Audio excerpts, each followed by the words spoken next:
सरस्वती जी और उनकी बहू रश्मि के बीच एक दिन बहस छिड़ जाती है। आखिर किसका काम ज्यादा आसान है, बहू का या सास का? माँ जी, सास को काम ही क्या है, आपके सारे काम उंगलियों पे तो हो जाते हैं। कुछ भी। हाँ, हिसाब तो उंगलियों पे ही हो जाता है ना। अरे बेटा, ऐसा सिर्फ अभी लगता है। जो मुझे करना पड़ता है ना, वो तुझे करना पड़े तो समझ आएगा कि असली काम का पहाड़ कैसा होता है।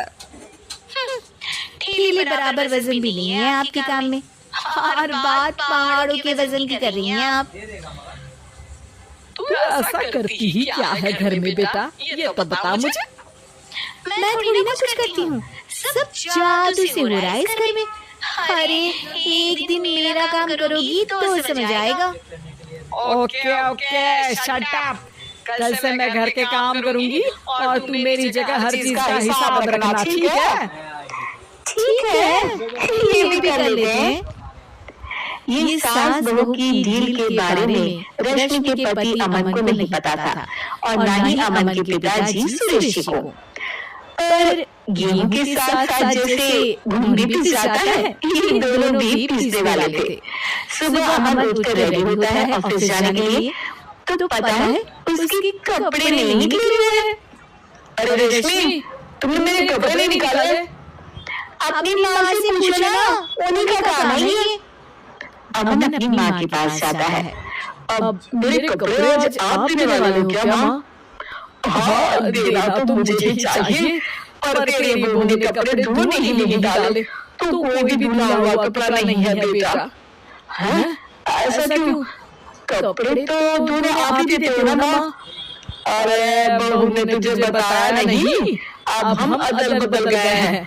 मैं अब बहू और तेरी बीवी सास। अमन परेशान हो गया।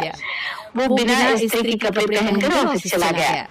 सरस्वती जी अपने घुटने के दर्द के कारण झुककर घर साफ नहीं कर पा रही थी और ना ही खाना बनाना याद रख पाई। उधर रश्मि पहले ही दिन घर की चाबी घुमा चुकी थी और 300 रुपए का हिसाब अलग नहीं मिल रहा था।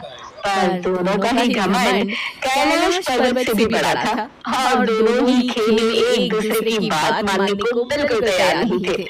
शाम को जब सुरेश जी और अमन खाना खाने बैठते हैं, तो सरस्वती जी उनके सामने गाजर और पपीते लाकर रख देती हैं। अरे माँ, ये क्या है? ख्याल पुलाव के साथ सलाद। माँ जी खाना बनाना भूल गई लगता है। अरे एक चम्मच का हिसाब है मेरे पास, खाना बनाना कैसे भूल जाऊंगी? ये तो मैंने पढ़ा था कि फल फ्रूट खाने से सेहत अच्छी रहती है, इसीलिए ये ले, एक फल खा ले। रात को सुरेश जी और अमन अपनी मीटिंग बिठाते हैं अकेले में। बाबूजी, इनकी लड़ाई के कारण ना हमें ठीक से खाना मिल रहा है, उल्टा घर के सारे काम रुक गए हैं। हाँ बेटा, 2 भैंसों की लड़ाई में बेचारे खेत के पौधों का भी नुकसान हो रहा है।